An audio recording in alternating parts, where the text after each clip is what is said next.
да бар, ират фикре дә бар. Бу күптәннәнме? Әллә инде менә ничектер сорау туды да, аннан соң инде иратларның фикре дә кирәк икән хатын-кызга дигән уй белән эшләнеләме? Миңа калса журналчы, без инде журналда әле күптән түгел генә эшлибез димәсәң, алсу белән без яңа килгән кешеләр, 5-6 ел, 5-6 ел эшлибез. Аңа кадәр дә булгандыр дип уйлыйм.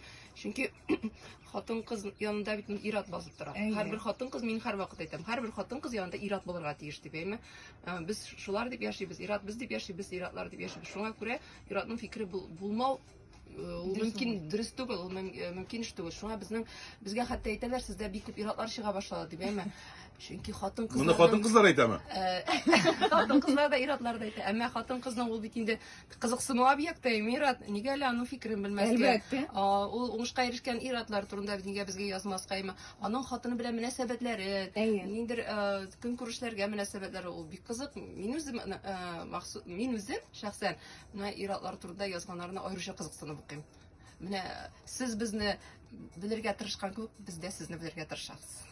Менә хәзер